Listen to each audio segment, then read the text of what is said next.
और बड़ी खबर, पाकिस्तान में जनरल मुनीर के खिलाफ आवाज तेज हो गई है। सांसद फजल उर रहमान ने मुनीर पर निशाना साधा है। पाकिस्तान की सत्ता और व्यवस्था पर सवाल उठाए गए हैं। तो सांसद ने पाकिस्तान के हालात की 1971 से तुलना की है। बड़े दावे पहले सुने हैं, ये कहा है फजल उर रहमान ने। 1971 में भी ऐसे दावे किए गए थे।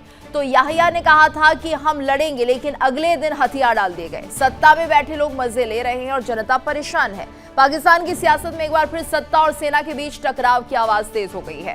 इस बार निशाने पर सीधे पाकिस्तान के सेना प्रमुख जनरल आसिम मुनीर है। नेशनल असेंबली के सदस्य और जमीयत उलेमाए इस्लाम के प्रमुख मौलाना फजल उर रहमान ने आसिम मुनीर पर बेहद तीखा हमला बोला है। फजल उर रहमान ने पाकिस्तान के मौजूदा हालात की तुलना 1971 के उस दौर से कर दी है, जब पाकिस्तान युद्ध और राजनीतिक संकट के बीच टूट गया था। मौलाना फजल ने कहा कि ताकत का दावा करने वाले शासकों के बयान इतिहास में पहले भी सुने जा चुके हैं। पाकिस्तानी सांसद फजल उर रहमान ने 1971 का उदाहरण देते हुए कहा कि सरेंडर से ठीक एक दिन पहले जनरल याहिया खान ने भी देश से कहा था कि हम लड़ेंगे, लेकिन अगले ही दिन हथियार डाल दिए गए। उन्होंने सवाल उठाया कि जब पाकिस्तान की जनता इतनी तकलीफ में है तो सत्ता में बैठे लोग जश्न या आराम कैसे कर सकते हैं। ये बयान पाकिस्तान के मौजूदा राजनीतिक और सैन्य व्यवस्था पर बड़ा सवाल खड़े करते हैं।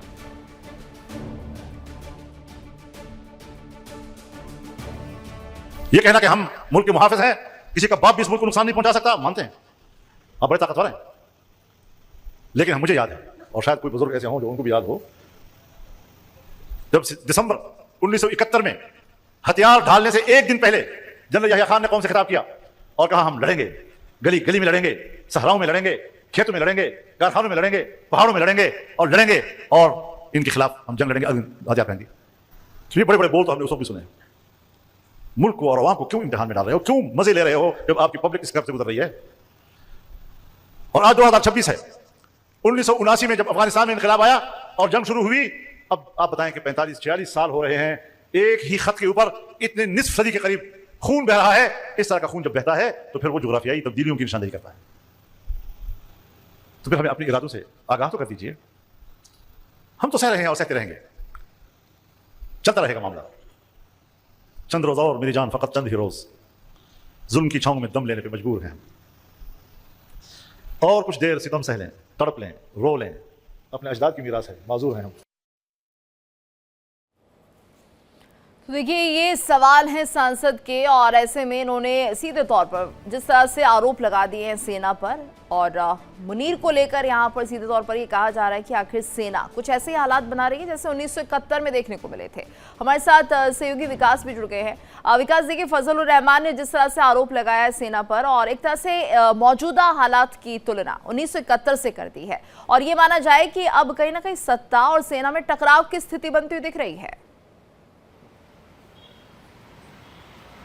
जी बिल्कुल, देखिए, पिछले काफ़ी समय से हम देख रहे हैं लगातार वहाँ पे हालात पाकिस्तान में तेज़ी से बदल रहे हैं, समीकरण बदल रहे हैं। जब से आसिम मुनीर ने सब पावर्स अपने हाथ में ले ली हैं, उसके बाद से वहाँ पर अब जो सत्ता में लोग बैठे हैं वो कहीं ना कहीं परेशान दिख रहे हैं। 2 दिन पहले ही बिलावल भुट्टो ने भी उनके अपने पाकिस्तान के सदन से कहा था कि जिस तरह से हालात बने हुए हैं, जिस तरह से इमरान खान के साथ ज़्यादती की जा रही है, कोर्ट के ऑर्डर के बावजूद भी उसको जेल अस्पताल में नहीं रखा जा रहा है, तो कहीं ना कहीं ये सोचने की बात है। और इसी को लेके अब जो है फजल उर रहमान ने भी देखिए साफ साफ कहा है कि लगातार सत्ता में बैठे लोग जो है वो अपने पद का दुरुपयोग कर रहे हैं। उन्होंने साफ साफ कहा कि जिस तरह से 1971 में बांग्लादेश के समय भी ऐसा ही हुआ था जब हथियार डाल दिए गए थे, और ऐसे में अब जो सेना उस पर विश्वास करना मुश्किल है। तो लग रहा है कि वहाँ के अब जो जितने भी सत्ताधारी लोग हैं, जितने भी नेता हैं, वो कहीं ना कहीं त्रस्त है आसिम मुनीर और उसके आर्मी से, लेकिन खुलकर बोलने का जो अभी मादा है वो सब में दिख नहीं रहा। हालांकि फजल उर रहमान जो है वो लगातार जो है सरकार और सेना के खिलाफ बोलते रहे हैं। उन्होंने परसों ये भी दावा किया था कि शहबाज शरीफ ने उनसे कहा है कि बैठ के बात करते हैं, क्योंकि लगातार एक जो तबका है वो फजल उर रहमान की तरफ जो एक धड़ा है वो पूरी तरह से उनके साथ है। तो ऐसे में आने वाले समय में पाकिस्तान में शहबाज शरीफ को और आसिम मुनीर को दिक्कत हो सकती है, लेकिन फिलहाल वहाँ के हालात जो हैं वो अभी जो है पूरी तरह से आसिम मुनीर कंट्रोल कर रहे हैं, जिसको लेकर लोगों से लेकर नेताओं तक सब में कहीं ना कहीं खलबली मची हुई है। बिल्कुल विकास, और ऐसे में ये माना जाए कि अभी इस तरह के बयान रुकेंगे नहीं। एक तरह से पहल हो गई है, जिस तरह से यहाँ पर सांसद फजल इस बात को लेकर सवाल उठा रहे हैं कि आखिर मौजूदा हालत पाकिस्तान के क्या है, सेना किस तरह से अपना दबदबा कायम रखती है। और ऐसे में ये माना जाए कि सिर्फ ये फजल ही नहीं होंगे, आने वाले दिनों में हम देखेंगे कि कहीं ना कहीं सत्ता में और ज्यादा संतोष बढ़ेगा और ऐसे सवाल देखने को मिलेंगे। जी बिल्कुल, देखिए फजलुर रहमान के साथ साथ बिलावल भुट्टो ने भी कहीं ना कहीं दबी जबान में एक तरह से देखा तो आसिम मुनीर के खिलाफ बोला है। हालांकि खुल के नहीं बोल पाए क्योंकि वो जानते हैं कि ऐसे में आसिम मुनीर से सीधा सीधा पंगा लिया नहीं जा सकता। तो ऐसे में अब आहिस्ता आहिस्ता लोग जो हैं सरकार के और सेना के खिलाफ जो है वहाँ हो रहे हैं। आप देखिए पीओजे के में देखिए, सिंध में देखिए, बलूचिस्तान में देखिए, खैबर पख्तूनख्वा, पंजाब का इलाका जो है, अब वहाँ पर लोग सड़कों पर आ चुके हैं।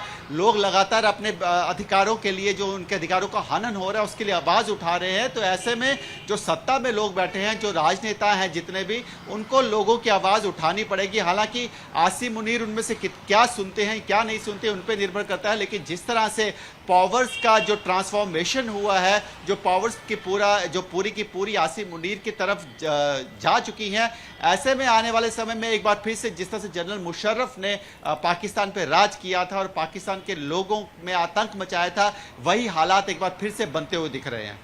बिल्कुल विकास, और ऐसे में क्या माना जाए, क्योंकि देखिए सत्ता पक्ष तो सवाल उठाने लगा है, लेकिन इस पर मुनीर पर किस तरह का असर पड़ता हुआ दिखाई देगा। क्योंकि हम देखते हैं कि जो मुनीर है वो चाहे कोई कुछ भी कहता रहे, वो अपने जिस तरह की रणनीति चलते हैं उस पर कायम है। ना तो उन्हें ऐसा लगता है कि पाकिस्तान के लिए कुछ अच्छा सोचा जाए। यहाँ पर जिस तरह से महंगाई बढ़ रही है, कई ऐसे मुद्दे हैं जिन पर सरकार को आगे आकर एक्शन लेना चाहिए, लेकिन शायद मुनीर का दबदबा और दबाव इतना है कि यहाँ पर जनता की भी नहीं सुनी जाती। देखिए आसिम मुनीर जब से कहीं ना कहीं वो उनके कमांड के हेड बने हैं, हर तरह से फील्ड मार्शल बन चुके हैं, उसके बाद से पाकिस्तान में चाहे नेता हो, अभिनेता हो या कोई मंत्री हो या संतरी हो, किसी की भी नहीं चल रही, सिर्फ चल रही है आसिम मुनीर की। तो ऐसे में अब जो है लोगों में खौफ बढ़ चुका है इमरान खान की जो हालत है उसको देखकर, और खासकर जब सुप्रीम कोर्ट के ऑर्डर के बावजूद भी इमरान खान को जो 14 सितंबर तक कहा गया था जेल अस्पताल में रखने के लिए, वो नहीं रखा गया।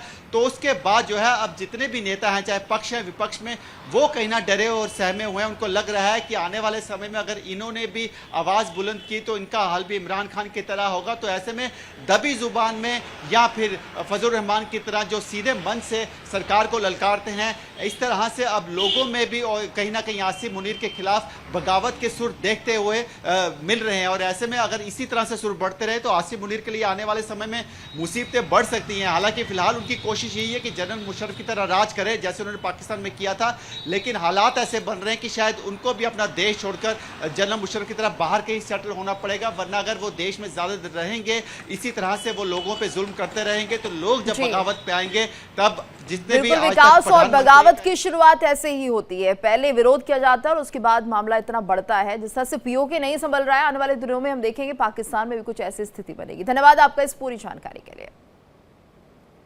देखिए इंडिया डेली 24/7 अब आपके स्मार्ट टीवी पर। इंडिया डेली मौजूद है सभी डिजिटल प्लेटफॉर्म पर लाइव और लगातार। इंडिया डेली 24/7 हर दिन राष्ट्र को समर्पित।